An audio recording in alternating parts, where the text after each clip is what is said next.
Well, my life changed forever on December 8th, 2012, and I'll never forget that day for the rest of my life. I was in Mexico. I made what I would call a young, brash decision to climb instead of take 15 minutes to go get my keys. I was a young guy that was pretty confident and independent, and I thought I could climb up to get into my room rather than go and get keys that were just 15 minutes away.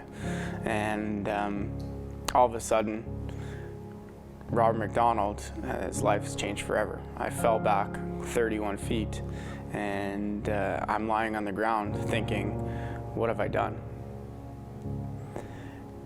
And what I had done was broken 10 vertebrae, dislocated 2 vertebrae, broken 11 ribs, broken my scapula, punctured my lung, lacerated my kidney, and a few other things. But most importantly, I was lying on the ground and I couldn't feel my legs. And when you can't feel your legs, you know your life has changed forever.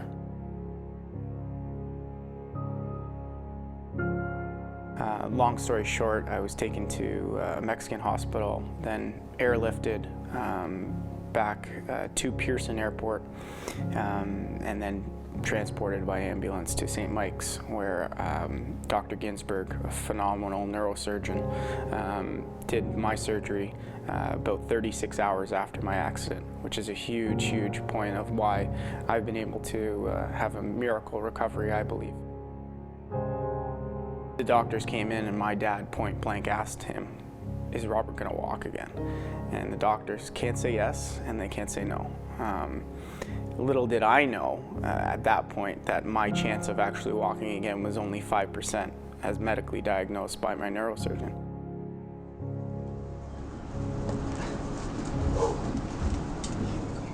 Then I was transported to really begin my rehab and recovery to Toronto Rehab's facility, Lyndhurst. I wheeled in there and I walked out. I was there for just under 3 months as an inpatient, and we had 5 to 6 hours of physio every single day. Yeah, and that's why it feels uncoordinated. I was a very active squash player. I played rugby and I played hockey at competitive levels when I was younger, but contact sports were no good because of a bad shoulder. Now, I was getting so good at squash. It was my passion. I was loving it. I was gaining. I was beating players that were beating me, and when my accident happened, squash became a thing that I could not compete in. And that's a goal one day, but I'm no means there yet. And sure, it's in the back of my mind to get on that court and play like I did before. But what I found in running is that it's very measurable. And when you take your body a kilometer, whether you walk, whether you jog, whether you run, or whether you sprint, it's measurable in time, or you can say you walked 1 kilometer or then you walked 2 kilometers.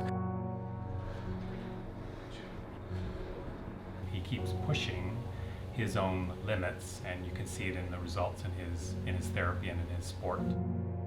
He knows a lot more about what he needs in his own routine and how he can push his nervous system, because we're kind of rehabilitating his nervous system, not just his muscles and his bones. My left leg is much stronger than my right leg, and has kind of been the workhorse.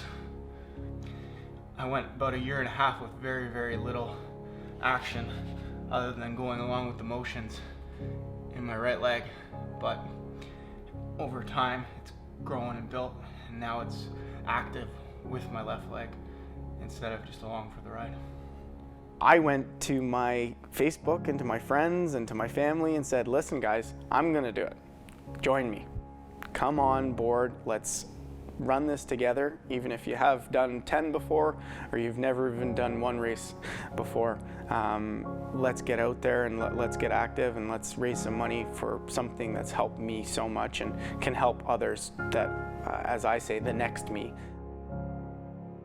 It took a lot more popularity than I thought it was. I thought we may have 20 people. Well, all of a sudden it was 30, and then it was 40, and then it was 50, and then it was 60. On race day, we had 72 people run the race. And I would say about over half of them were people running a half marathon for their first time. And that was pretty cool. It was pretty darn cool. And we ended up being a team I will, under my motto and phrase of recovering, raising over $73,000 for Toronto rehab.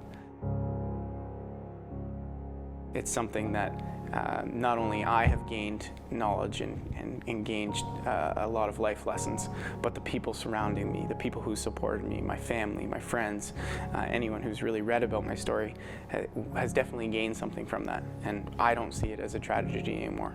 I see it as a triumph.